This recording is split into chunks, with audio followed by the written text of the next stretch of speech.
Look within. Look within. Look within. And live your life. And live your life on the edge of two worlds. A reality where you find true understanding of who you are. Take the step into the unknown with Alexander McKeag and Jason Rigby as they explore the thinly veiled world of consciousness, spirit, and the human condition. Join them in embodying the oneness of all. Walk the cliff's edge between the seen and the unseen realities. Welcome to High Density Living. And welcome back to another episode of Higher Density Living with Alexander McKeag and Jason Rigby. Jason, what are we going to dive into today? I know we had something that was interesting that both of us had this discussion, and I know you, and I encourage everybody to sign up. We're going to do a quick little shameless plug for Tartle.co. .co. You are co-founder? I'm co-founder of Tartle.co, Tartle. And I've started numerous businesses, and I have DukeCityMarketing.com and several other ventures going on. And as business leaders, as entrepreneurs... I like to consider myself a leader, right? Yeah, I'm exactly. trying to do good. We're trying to do whatever we can with the highest intent. Yes, yeah, and that's the definition of leadership. Right. And I wanted us to get into specifically higher density leadership and what that means. Ooh, I like that. Yeah. That's very HDL. Yeah, we've been saying a thing whether it's LD or HD. Yeah. So if it's lower density, which means it's not good. We don't want any of that low density Fortune 500 stuff. All right. No, yeah, exactly. So I kind of wanted to start off. There's an Einstein quote that matches your Einstein socks. He's wearing Einstein socks today. Hopefully Totally you'll see it in the happenstance. Yeah, because you dropped the... I'm going to put him up on the camera. Yeah, there we go. I don't know if we can see him. His head's right there on the Yeah, side, though. yeah, on the side. It's crazy because you came in, you're like, I want to drop a quote today. Right. And it's about Einstein, and I'm literally wearing socks with Einstein on it. I don't think it gets any more synchronistic than that, does it? No, exactly. Because what his quote is that you can't solve the problems that you're facing now with the same level of, and several people have mentioned it different ways, but the same level of consciousness that you basically started the problem with. Yeah, whatever created them, right? Right. So what am I going to do? I'm not going to, if I burnt myself on battery acid, I'm not going to fix it by pouring more battery acid on it. Yeah, exactly. Is that essentially what he's saying? Yes, yeah. And I think if we have anyone for science that was crazy inventor that came up with just amazing, we have somebody that took that knowledge, yeah, because he believed in a higher purpose, higher being. He questioned that all the time. Einstein, if you read his writings, you can see, he's like, there's something mysterious out here. I haven't, had a grasp of it. And then his theory, is based off of that. So. Yeah, and that's what he's trying to do. So when he's looking at relativity, right? Mm-hmm. The one thing he couldn't solve with all of his mathematics is the physics of the moon. I would love to get into that at another time, but that's one thing he couldn't solve. It's the one planetary body, the relationship of sun, earth, and moon, that nobody can seem to figure out. It dumbfounded Newton and his stuff, but... Yeah, that's crazy to me. You can take the most intellectual people, and there's still a mystery. Yeah, Einstein was cool though. He right. was a big meditator. How did he do it? He would get into a meditative state, smoking a pipe, right, and then imagine himself as the particle of light moving through space. So, what the perspective would be if he was that particle of light traveling at the speed of light? How would things look? And that's what he would do. He would do these meditative visualizations. He would do it all the time. And that's where the math didn't come first. Math came second. That's awesome.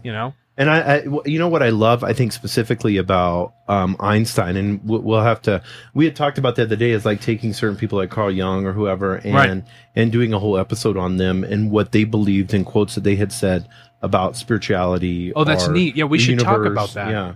Like the physicists and like all those other, whether it be a physicist, psychologist, logician, whoever it is, we'll talk about how they felt about spiritualism. Yeah, and I think it would be interesting. We could read some autobiographies on them, and then come into the studio being prepared. Oh yeah, prepared is always good. But I wanted us to touch, and we can get into this ebb and flow as far as leadership, what it's not.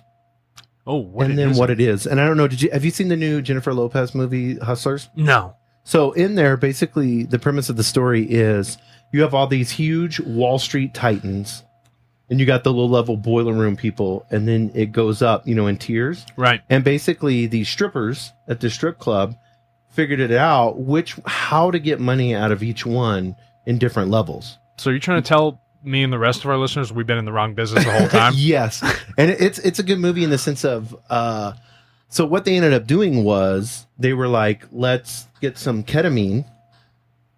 And they were like, let's drug these guys to the point to where we can figure out how much their limits are on their corporate cards and their personal cards. Oh, you just got to get them real loose on ketamine. Yeah. Yeah. I'll tell you anything you want.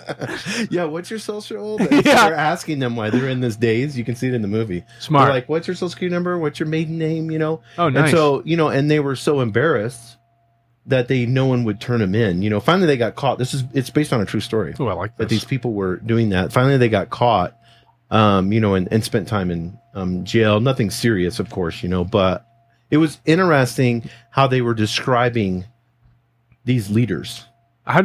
Describe the leaders to me then, because what you're saying is, if this is based on a true story, right? Okay, then we're going to take pertinent examples, egos of certain individuals, how they think, what their perspectives are in life, and how things are run, right? And the people that work for them.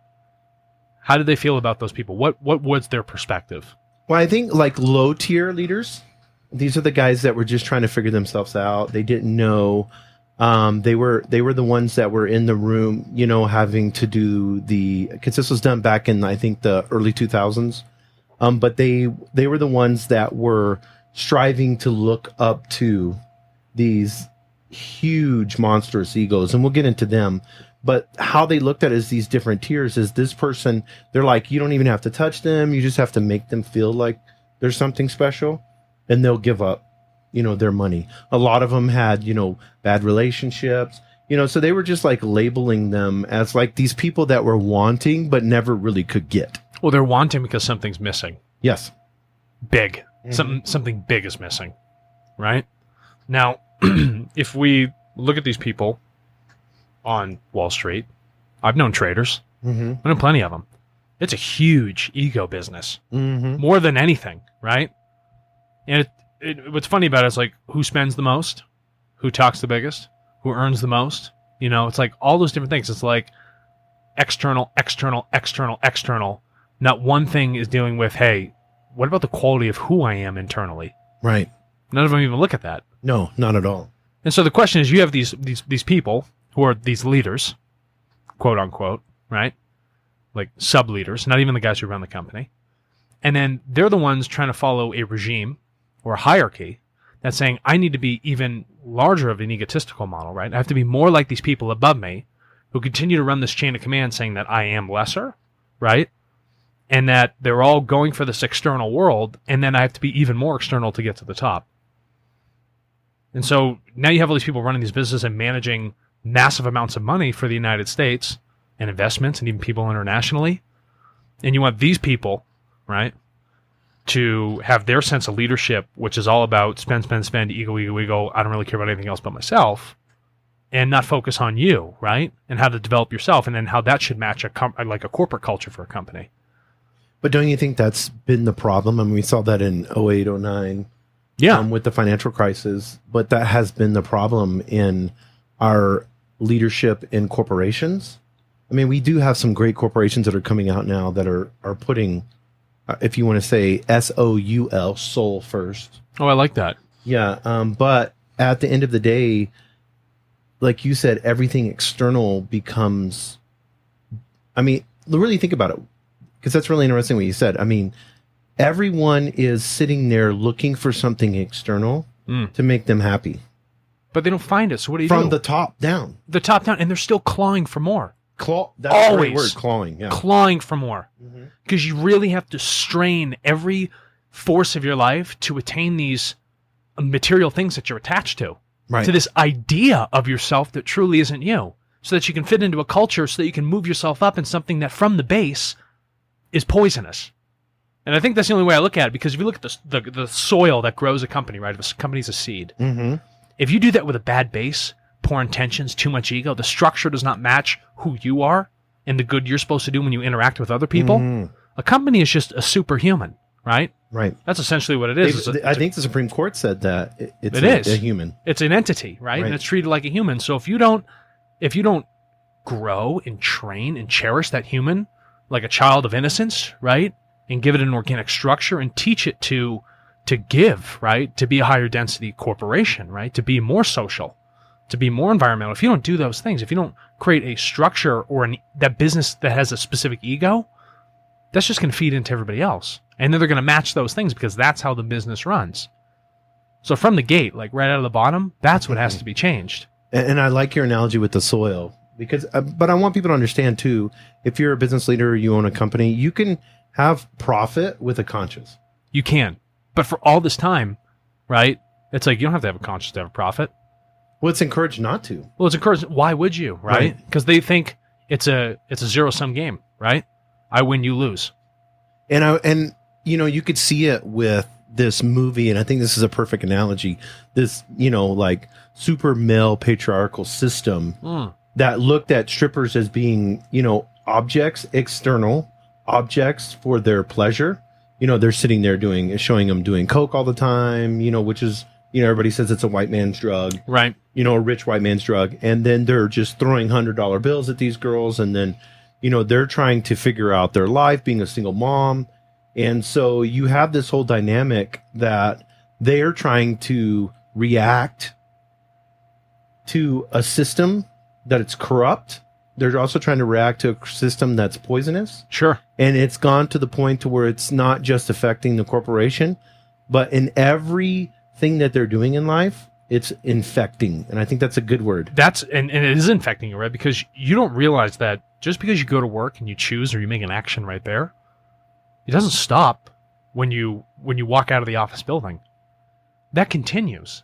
Who you are and how you define and the choice you make does not stay there.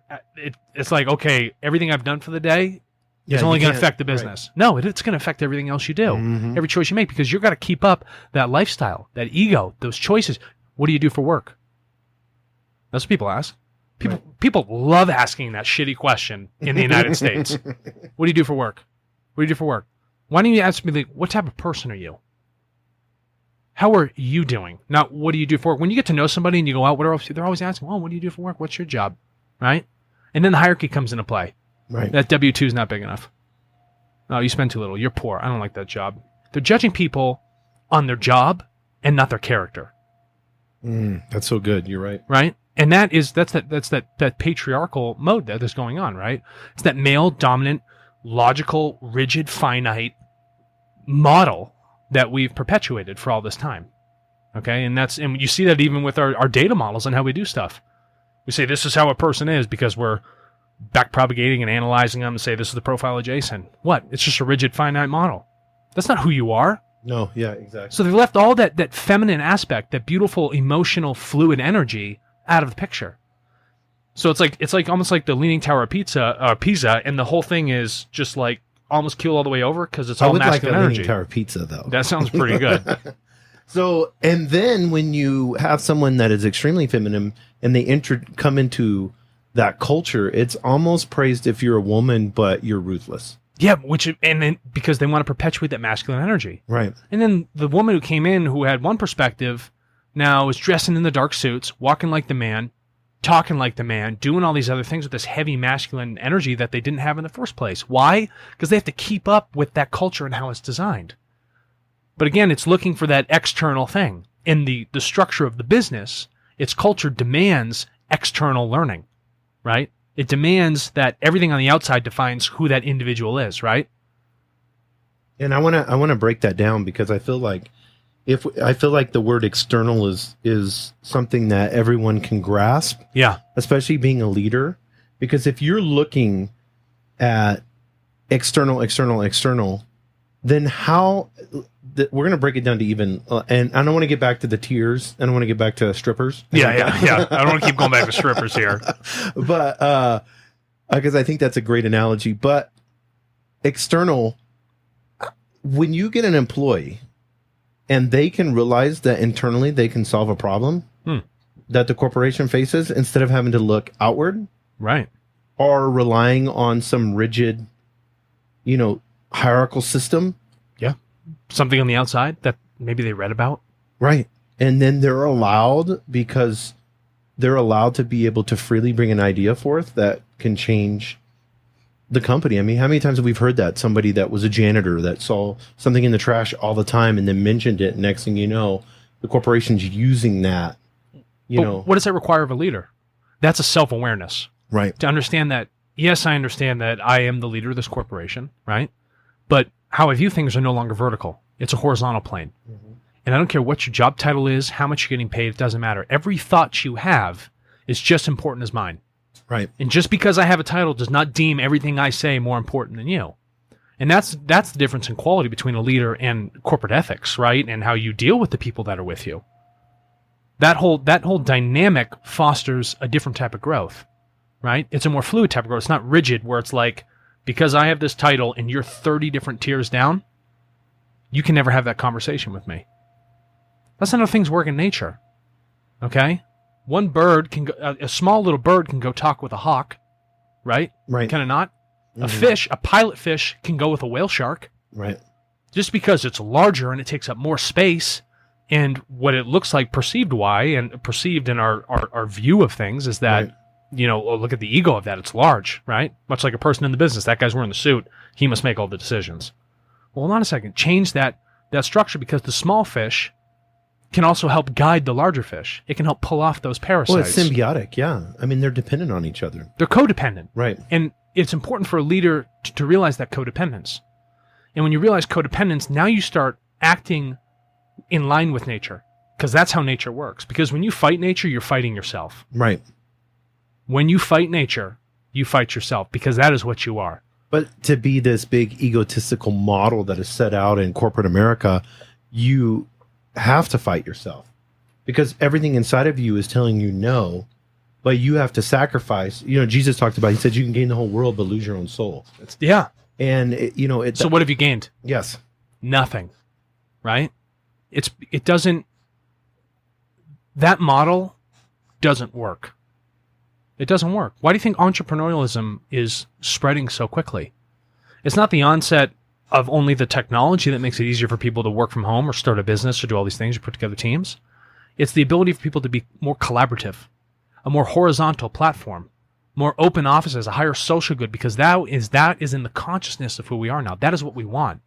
Because we've watched year after year after year all these choices with these corporations that have massive amounts of power, right?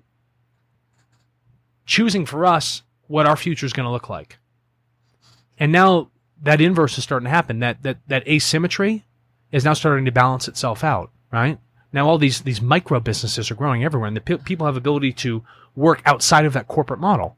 That doesn't work anymore, right? And they want that social good. They want to do more than just make the buck. And the whole idea now is that if you start with the idea of that symbiotic nature, right, that codependence and that social good, the money will come after. But it's the purpose. That's what people care about. That's what the energy of our time now is aligning with. That's of a higher density, right? That's understanding that what I do here has a systemic effect. And people are beginning to see that. People are beginning to see that interconnectedness between all of us, because every choice I make inside the business and outside of it is affecting every single person and thing. Connected how 2 or 3 or 4 or 5 degrees away, it's going to touch it sometime now or later. Yeah, that's why I like, what was that old movie, American Psycho or whatever? Kind of same scenario. Like My Business Cards? Yeah, My Business Cards, yeah. And he's just he's this psychotic, quiet person that's going through his head like, I need to fit into this mold, but I just can't. And then it turned into this extreme where the only way that he could release himself was to show dominance over a woman, and actually get to the point to where he was, killing her, taking her life. So the spirit. That's extreme, yeah. Yeah, but the spirit, that's what happens. You bury the natural law that's happening inside your body, right? Right. You go into work and you bury your soul. You bury the fucking thing. You're no longer you. Right. And that's 99% of the people that go into work, right?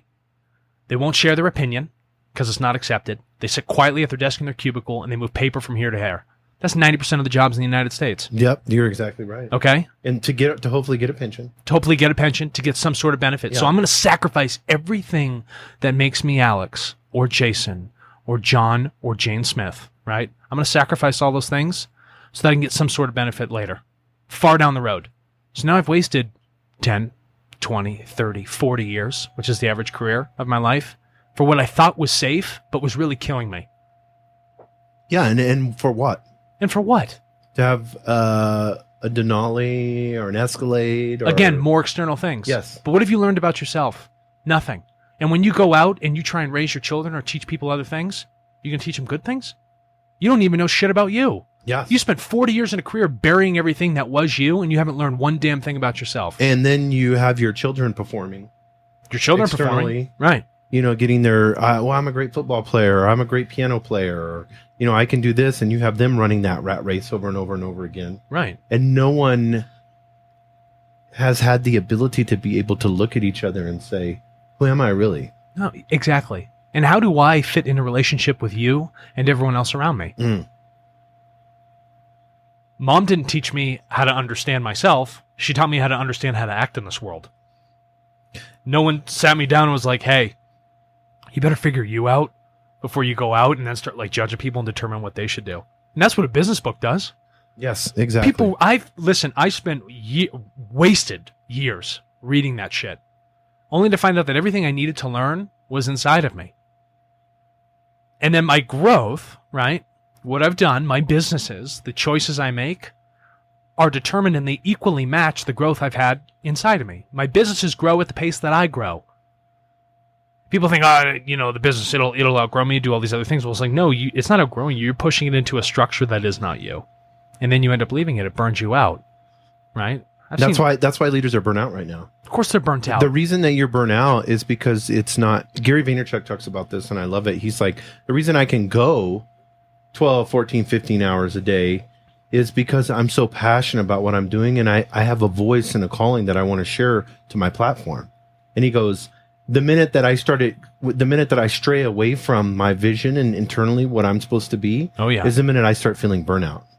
You bet. And you know what's cool about that? He knows exactly what he loves. Yeah, he's self-aware now. He understands himself well enough to know that this is what he loves, and that's the passion he wants to follow. People go to these jobs for safety, and they never know what they love. They're going to live their entire life not knowing the one thing they truly wanted to do. They never focused on it. They never took the risk for it. And then what? You think that's a benefit for everybody in society and yourself if you're going to sit there and waste away your life? No. I'd rather you take that risk. I'd rather you find out what you truly love, because those conversations you have become more fruitful. Those choices you make become more aligned with what you do. Your overall happiness increases, and every person you interact with, it's going to increase their happiness. You're not going to do things that are going to have that negative effect. You're not going to continue that energy coming out of that stupid fucking box that you work in all day long. Right. Right? You can leave that shit behind. Yeah, there was a guy that was in corporate America, and he runs one of the most successful surf shops now in San Diego.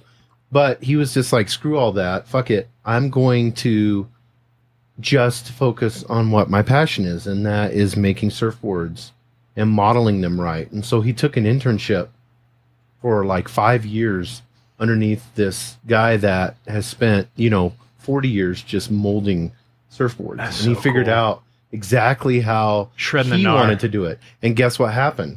Then he would go out and take the board and surf in it, and then come back and work back and forth. Now, he has one of the most expensive surfboards you can buy, because people want to purchase something that is amazing product, one. And number two, has been made by human hands that were passionate about something. Has a real story. Yes, it has a real story. It's not a story of making money. It's a story of passion. And all of our greatest stories, from the Bible to the Vedic scripts, from the Quran, they're stories of passion, emotion, drama. Okay? Money is not drama. Money is not life. Money is not human. It's not nature. It's just energy. Yeah. It's just energy, right? And then people allow that to define who they are. I would rather people make less and do what they really want to do.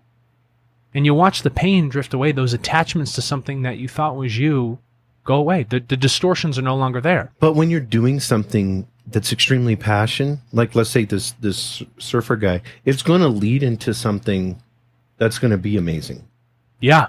Because the power that's in you is limitless. It absolutely is. It's infinite. So when you're working with your best self, and you're doing the best that you can do with the passion that you're in, you'll be able to open up a surf shop in San Diego and it'd be number one. Right. Because you're living true to yourself. You're living the real you. Right. And that passion is palpable. People feel that. So people ask, oh my God, sales, I got to follow all these sales techniques? Horseshit. No, you don't. You have to be passionate enough so that someone else can believe in that passion that you have, whatever it might be. Right. So they can feel that life that is inside of you. That's what causes people to buy things. That's what causes people to make a choice, is that emotional draw. No matter how logical we all think we are, no matter how I've logical. never bought anything off of just 100% logic. Yeah. No one does. The guy's a robot, whoever he is. No matter how amazing it is, No. it's not going to push you into that direction. We use logic to justify our emotion when we purchase something, but it's all emotional based. At the end, And can we say something? Emotion doesn't have to be justified. That's a problem. That's a social concept we have. We don't have to Yep. justify our emotions. right? To who? To what? You had the emotion. What are you judging your emotion off of, anyways? Yeah. Okay. Yeah. To what? A norm, a standard, a Goldman Sachs standard. Screw that standard. They won't be our sponsors. No, I don't want them to be our. Yeah, they're not going to sponsor us. Man, I needed that check. We will take. What is this company? Oh, the kombucha company. yeah, I mean, but GTS. yeah, we'll take GTS as a sponsor. Oh yeah. They're raw, vegan, non-GMO, kosher, and gluten-free. They have electrolytes, polyphenols, and enzymes. This is everything How do we you say need. that though? Polyphenols. Yeah, polyphenols. That's Yeah. the proper way No, to this say is it. I great, wanted to man. make sure. It's alive. Yeah. And then it's a talk about living social. The only reason I made the choice to buy this water, it's a brand called Just Water, and a really cool plant-based cap and paper-based bottle, is because it made me feel good. Not the fact that I knew I was just getting plain old water. It was the fact that I will spend just a little bit more to pay into people that are having a solid social consciousness with what they're doing. Yeah, That's more important. Yeah, and also you can see they put their story right on their. That's what I want. It's the drama. It's the story. You just did a good thing. You did. They're telling you did a good thing. Right. They're reinforcing that. And then it says a system that's out to change everything. That's what we're trying to do. And it goes through that whole process. Right. I mean, plastic bottled waters are like. I mean, if this company could figure that out, imagine that. Yeah, and what do? They have your story on here. Right. They tell the emotional journey, the drama, the hero's journey right here on the damn bottle. And it works every time. It works in Hollywood. Yes, it works You every know? time. Why wouldn't it work on a water bottle? So let's get back to the stripper movie. I'm excited Yeah. about this. Yeah. So we hit the low level guys. Yeah. That's what, and they had like a whole system in place to get. They couldn't get the amount of money that they were wanting with those guys, but they could get some. Okay. Then they had the mid guys. These are the mid-tier guys. These are the guys that are in charge of the guys in the boiler room. Got it.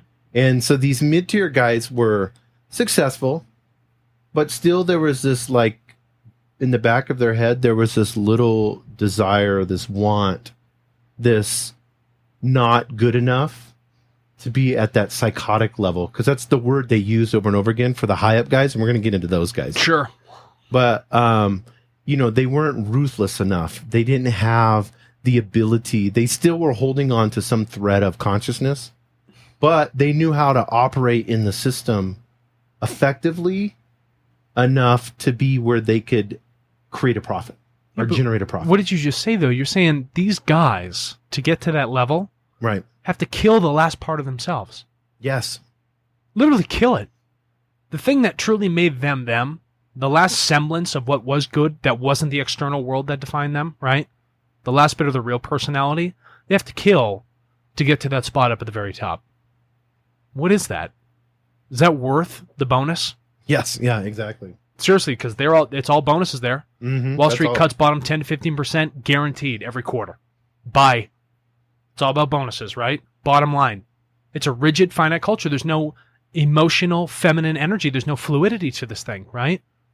Get rid of who you are, because that's not important. That's not what gets the job done. Can you sell your soul to the machine? Of course you can. Why? But as leaders and business owners, we're reading all these books, going to these classes, doing, how many motivational speeches I've gone to, and conferences, and, spend 3 days here, get all jacked up. Sounds exhausting. Come back and have a new system, So then you just create this schizophrenic company. Yeah. It doesn't know what it around is. as the owner, and we're going to try this way, and then we're going to try this way, and then we're going to do this. I'm going to take 1,000 different systems and put them together to create some sort of weird machine. That is soulless. That is soulless. When you know what they really should do? They should stop going to those conferences. Everybody should sit down in a big group and start figuring out who they really are. Mm-hmm. Then you have a corporate culture. Together as a company. Together. Understand the interconnectedness of all of you. And understand that it's not about all the different models anymore. We got to sow our seeds properly. We got to till the soil, right? We have to do good here. And that's going to start at the base. Get rid of the vertical hierarchy. Go with the horizontal. Feel the emotion. Understand it. Accept it. Bring it in. Want that. Put in that story, that drama, right? Cherish it. Because those are the things will allow your company to grow from a healthy organic base, right? And it doesn't mean just because it's not there right now that you can't change it. You can change it anytime you want. That's a model that you're running by. That's a false perspective of how the world really works. You can see it with Lehman Brothers. Oh, my They're God, gone. those guys. Bye. I mean, how many billions of dollars were they in charge of? I think it was like Trillion? Yeah, it was close. Yeah. And gone. Yeah. And how long did that take? A couple days? Done? That was it. People were jumping out of windows, committing suicide. This was 10, 12 years ago. Jason, committing suicide for... This is going to sound terrible, but for what? For what? You want to know why? Because they lost their identity. Well, they lost their identity. That is exactly... That is fabulous. You're right on it. Right. And so what do you do when you lose the one thing you've attached yourself to let you define your entire life? And it's gone. You have nothing. You have nothing. You have no hope. When what they should have done is they should have had the leader in there, but this probably wouldn't happen because it's Lehman Brothers, saying, you guys have everything you need. This place is not a reflection of you. This is a reflection of my leadership. This is a choice I made. I drove us in this direction. Okay? That's my responsibility, but do not let this be the burden on you or define who you are. That's a conversation that should have happened. But the conversation went this way. And in the movie, they talk about this. Jennifer Lopez didn't even know she was going to be this exciting for a spiritual analogy. Yeah, this is great. We'll tag her in this. Yes, I think that would be awesome. But when you look at it, like they even said that, they said the guys on the top get away with everything. Right. And so that's the whole idea, to get to that level at the top so that you have no accountability. And they're the ones that sneak in the strip club. They're the ones that sneak in the back room and have a room all set up for them. Yeah. And then they were the worst. These guys, and we can get into this here in a second, but I want to tee you up on something. Accountability and having none. And everybody striving to be free, where they don't have a boss, where they don't have anybody that they answer to, where they can, I think that's the whole thing with entrepreneurship. But no accountability and seeking that is a wrong road to go down. It is. So not only have you buried yourself, but you also think you're above the natural law of everything that binds us all together. That what you do is of no consequence, right? What you do does not affect anyone else outside of your limited perspective. It's like going around with horse blinders on all day long, right? Everything you do is out of sight, out of mind. I don't give a shit. If I'm in this room, I leave the wake of flames behind me, by the time I go. But that accountability, where does it come from? If people don't want those bosses, the entrepreneurship, they want to be accountable for themselves, right? And now that you're accountable for yourself, if you have a whole group of people that want to be accountable for themselves, now the group's fully accountable. Now that what was a decision that looked like only one person was making, the group makes for the greater good of the group, not for the greater good of just one person. Right? But so you have a whole corporation that's just doing the greater good for themselves. For themselves. And so essentially, if all your roots, like the trunk of your tree, right, everyone's feeding the water up to all the branches to share it, right? It's like right out of the gate, all the other saplings that are sprouting out of the ground are trying to take in all their different directions that water from the tree. So it stunts the tree's growth. It can't really go where it wants to go. It can't get all the proper resources because everybody's trying to do their own thing, right? They have no accountability here. They're like, I'm just going to take this because I don't care about what happens to anybody else. I'm my own tree. I'm my own tree. I'm my own little sapling. Right. I'm going to go grow on my own. I deserve this. Even though I'm working here at this company, I'm just waiting to jump ship and go to the next best place. Right. Yeah. And for that's what? Happening all the time. For more. Always for more. I won't take that job. Why? Well, it doesn't pay enough. But is it something you truly care about? Yeah. I don't want to do with those. It won't pay me enough. That's what they're attached to. That's what they let define them, right? So they squander all these great things that could possibly happen, these true beautiful things that happen inside of people, their thoughts, how complex people really are, for the most non-complex, rigid, and finite thing, and it's just money, and use that as a system of measurement. That's crazy. And so we get to the top of this poisonous system, this corporation. The head of the cobra. Yeah. And this guy, they show him in the movie, they show him like this. He's on a headset in this big office. He's overlooking, Central Park. Space. Yes. A lot of space, right? A lot of space, yeah. I'm attached to having the big office. Right. So with big windows. Has to match the ego. And he's walking around and he's got a headset in, he's yelling and he's got a power suit on. And this lady walks in like a secretary or something like that. And he points to a screen and it shows her with another guy doing something crazy. So he blackmailed her. And that's like the theme. Like, this guy's going to make sure that he owns people. You don't own anybody. But that's what it is. You get to that point, right? I've lost all accountability. Right. Right? No one can tell me otherwise. Okay? And because there's a hierarchy in place, there's a model that we all are abiding by, means that I do decide if I own you because you're too scared to leave. Because this job's more important, right? Right. It's more important than your own self-worth. Because you have gone into this failed system and have allowed these people to influence you. So that fake influence becomes like showing you with another man. Yeah.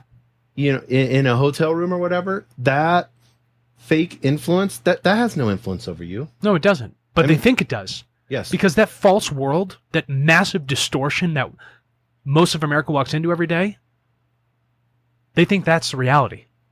Because that top guy has nothing over you at all. No, it's the most artificial thing I've ever seen. You're looking at him and giving him power, though. You don't have to. Because he has nothing. He truly has nothing over you, right? You're choosing to give up that power. You're choosing to really understand and accept who you are. And again, through this attachment to this individual, right? Distort your perspective of reality to say that this person has power over me. No one has power over you. No one has the ability to make that choice. Because I sent you a quote from a book that I'm reading. Yep. And it talked about like the greatest fear is to get into a place and then to like fall into the traps. Right. And they used the word, not density, but like trying to think of the word right now, but like to fall into these illusions, almost like these fake little traps that are out there. Interesting. And I see that with people in the sense, and myself included, we want so much to attain something that's so false that at the end of the day, as Jesus said, we've given up everything. For what? And then you see like we talked about that on our first podcast, where we were talking about what people say when they die. Yeah. The biggest regrets. What are your regrets? Is it that you told that CEO to fuck off? Yeah. And you quit and started your own thing and had half the income? Is that what you're motivated about? Or was it, I'm glad I, gave my all and worked 20 hours a week. 20 hours a day in this company that's soulless, and now I'm 75 and I'm dying. What do I tell my grandkids sitting on my lap? Grandpa, what'd you do? I didn't do shit at all. I sacrificed my life. And not for a greater good, right? Not for the well-being of me. I just gave up everything that was me for what I thought was important. And now that I'm reflecting on it and I look back, I realize that I've wasted absolutely every precious moment I had. Yeah, and that's the truth. And guess what? There's gravity to those things. Like the sun holds the planets around, right? Mm-hmm. It's a large object. So if you look at a corporation, there's a lot of thought that is happening there. This conscious thought. So I want you to visualize this in your mind. Imagine this corporation has a huge sun and it has a lot of gravity. And all these people are thinking about the size of how big this thing is. So that idea of how it holds the glue of this corporation together, no matter how much good you want to do, when you come into its gravitational pull, it's very easy to get trapped in it. Right. Right? No matter how good your intentions are. Because how that system is set up destroys those incentives for you to do that greater good. That you had such good intentions. I want to change this. I want to do all these good things. But guess what? It gets squandered. Not by the company, but you had to squander it because you still wanted to fit that mold because you thought it was the best thing to do. When really, Don't go towards that sun. Move away to it. Go to a different planet. Go to a darker place, right? Go somewhere new. I want you to go further out in that galaxy. I want you to figure out a place no one's ever been to, and I want you to do something beautiful there. I want you to create somewhere else. Or see a need and transform it, like this company here. Yeah. I mean, this Just Water. I would imagine. Let's take Goldman Sachs. Okay. And a marketing meeting that they have. Oh. And a table. Yeah. And then let's take a Just Water and have a marketing meeting and see what that table's like. Here's what the Goldman Sachs one does. You ready for this? Okay. I just want to show our logo. Okay. I want to make sure that our name's on there. I want you to put on as many billboards as you can. I want to also post it on LinkedIn. We'll pay you $25 million. I want you to run that for 6 months. Okay. Meeting adjourned. Fantastic. What happens to Just Water? They sit down and they're like, okay, let's look at our bottle. What are we doing here? Does this match who we are? Is this product actually in line with what we truly care about? Yeah, it does. Okay. So what piece of this do we want to market? And how do we want to do it? What part of the story? What part of our story, right? How do we want people to connect to our story? About what we feel is important so that they can see that importance. 6 hours go by. Mm-hmm. A week goes by. A month goes by. Janitor comes in. He's like, guys, I got a great idea. CEO of Just Water turns around, looks at him. He's like, what's going on? What do you think? He's, well, I think we should level this out and show the whole ecosystem of where the water comes from and how we affect it at every step. Jim, that's a beautiful idea. Jim, I want you to come to all of our marketing meetings from now on. And just like that, what do we have? We got a Just Water bottle, and it's got that exact story on it, top to bottom. It's horizontal, right? It's not rigid. It's not finite. It takes time. It's not clockwork. It's not a machine, right? It's organic. These people care. And that shows. And that's what we want to do. That's that difference. That's the change in the culture. This is the new type of business. This is what leaders, no matter how big your company is, should be striving to do. And that's important. Not that 99% of the leaders, aren't trying to do good things, right? Let's assume they're all good people.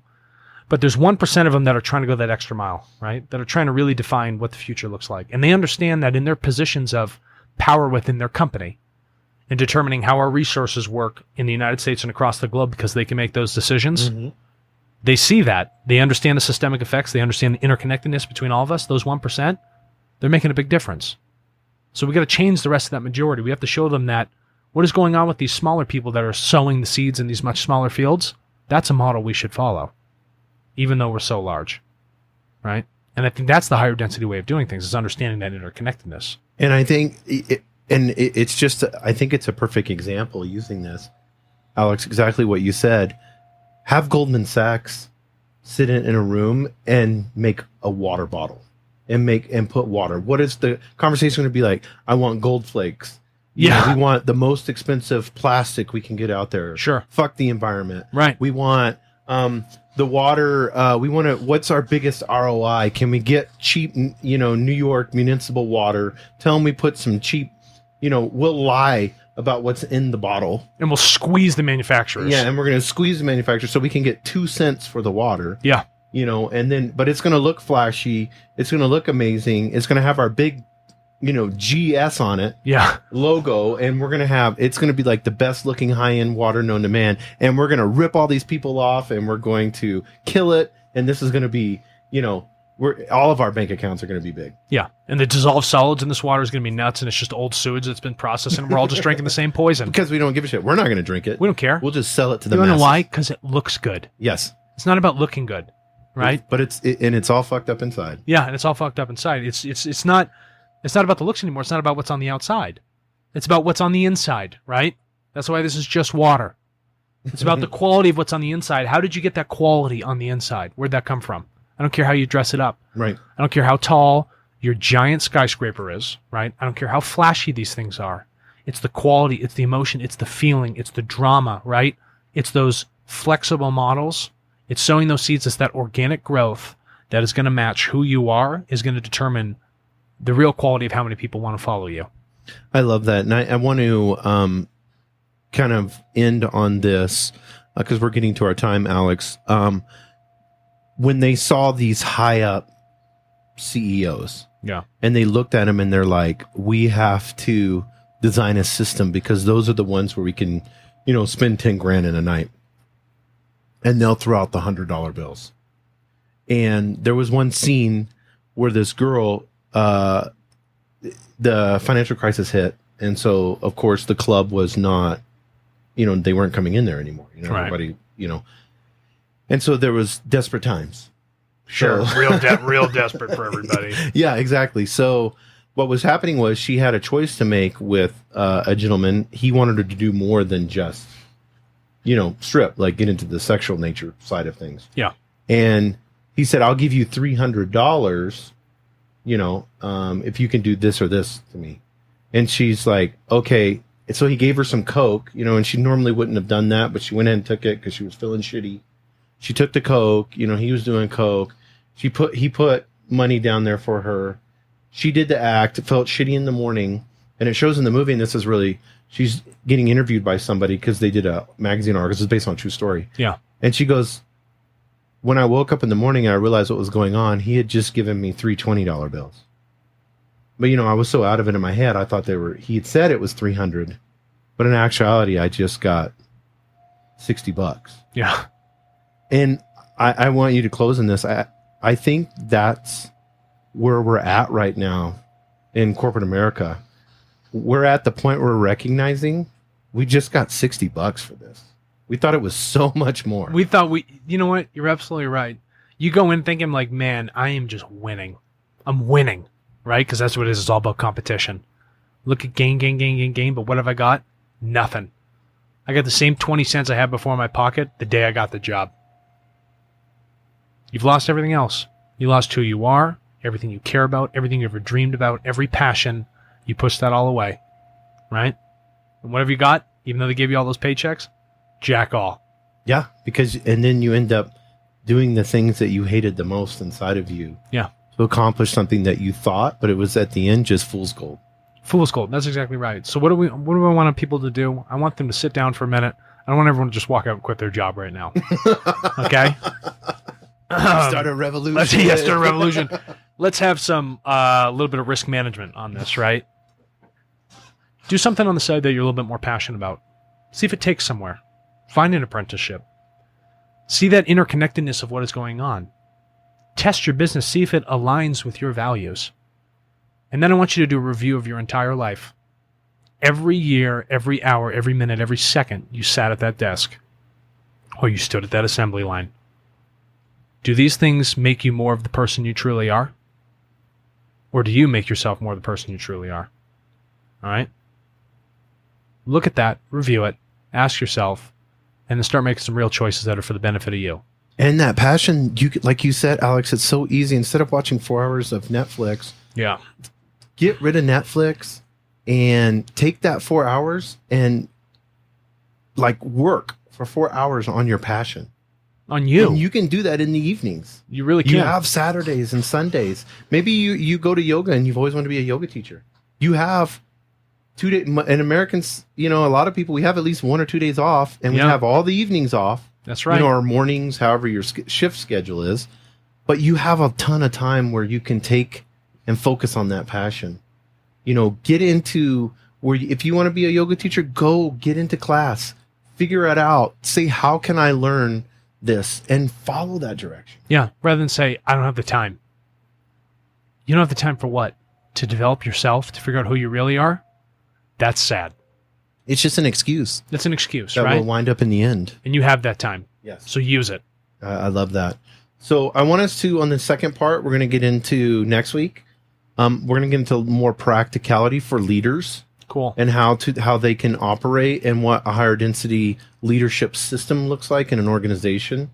Great. And I want us to take, an hour, and we're going to hit heavily into that specifically. So if you're a leader, an entrepreneur, you're out there and you want to know like tangible things that you can start implementing right now, that's going to be next week in the second half of higher density leadership. Wicked. Yeah. Thanks, Alex. Thanks, Jason.